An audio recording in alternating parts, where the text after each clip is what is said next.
بسم اللہ الرحمن الرحیم۔ السلام علیکم ورحمۃ اللہ۔ حاضرین و ناظرین، دوستان محترم، آج ایک روایت حضرت ابوبکر صدیق رضی اللہ عنہ کی افضلیت اور آپ کے سب سے پہلے خلافت کا حقدار ہونا، اس کے بارے میں ہم پڑھ رہے تھے۔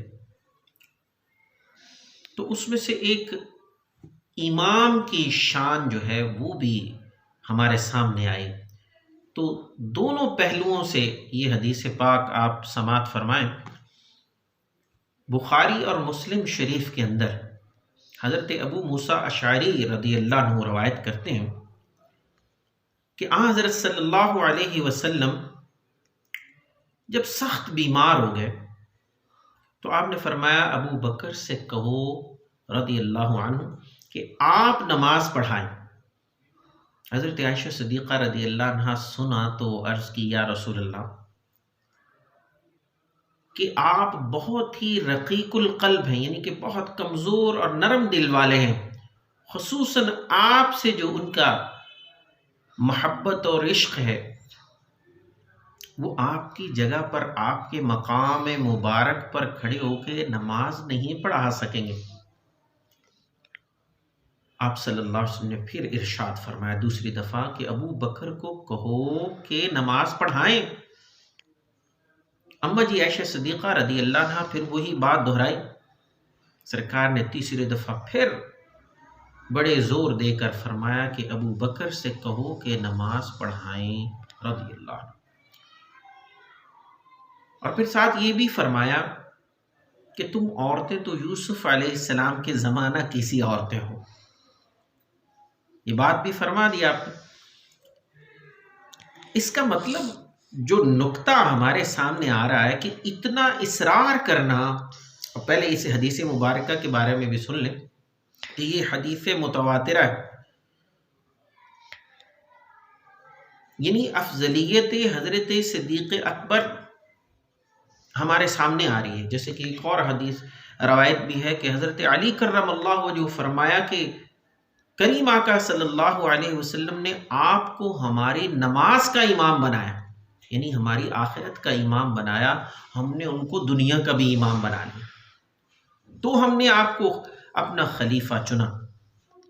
پہلے آخرت کا امام۔ اب جو لوگ امامت کہیں اور ثابت کرنا چاہتے ہیں تو حضرت علی کرم اللہ وجہہ امامت بھی حضرت ابوبکر صدیق رضی اللہ عنہ کی ثابت فرما رہے ہیں کہ امامت اخروی بھی اور امامت دنیاوی بھی آپ دونوں کے ہی امام تھے، خلیفہ تھے۔ تو لیکن ایک بات ذہن میں آئی کہ آپ صلی اللہ علیہ وسلم نے اس کو امام بنایا جو سب سے بہتر تھے، جو سب سے بہتر تھے۔ اس کا مطلب یہ ہوا کہ جو امامت کے درجہ پر کھڑا ہو، پہلی بات تو وہ سب سے بہتر ہونا چاہیے۔ لیکن آج کے دور میں کیا ایسا ہے؟ پہلی بات تو وہ لوگ امامت کروا رہے ہیں مسجد کی جن کی معاشرے میں وہ عزت و آبرو نہیں ہوتی، اور اگر کوئی امامت کرے تو ہمارے معاشرے میں دل کے اندر اس کے بارے میں وہ مقام نہیں۔ بظاہر بھلے جتنا ادب سے سلام کرتے ہوں، ادب سے پکارتے ہوں، کیونکہ عمل سے زندگی بنتی ہے، اور عمل ہمارا یہ ہے کہ ہم اپنے بچوں کو کیا امام بنانا چاہتے ہیں؟ ہم اپنے بچوں کو امام نہیں بنانا چاہتے، اس لیے کہ امام کے بارے میں ہمارا جو نظریہ ہے، ہمارا عمل بھی اسی کے مطابق ہے۔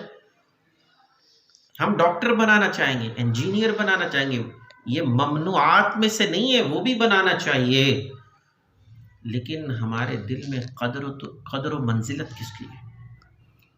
حضرات محترم، میرے آقا علیہ السلام کے اس عمل مبارک سے پتہ چلا کہ جو سب سے بہترین ہو معاشرے میں اس کو امامت کے درجے پر کھڑا کرو، اور پھر جس کو امامت پہ کھڑا کر دو پھر دنیا و آخرت کے ہر معاملے میں اس کی پیروی کرو۔ اور ایسے ہی صحابہ نے حضرت ابوبکر صدیق رضی اللہ عنہ کی پیروی کی۔ اللہ کریم ہم سب کو یہ سمجھنے کی توفیق عطا فرمائے۔ علماء اور صلحاء اور اہل اللہ کی عزت و احترام ویسے ہی کرنا چاہیے، دلوں میں بھی وہ احترام ہونا چاہیے جو اللہ اور اللہ کے رسول نے اس مقام اور درجے کو اور اس درجے پہ بیٹھنے والوں کو دیا۔ اللہ کریم عمل کی توفیق عطا فرمائے۔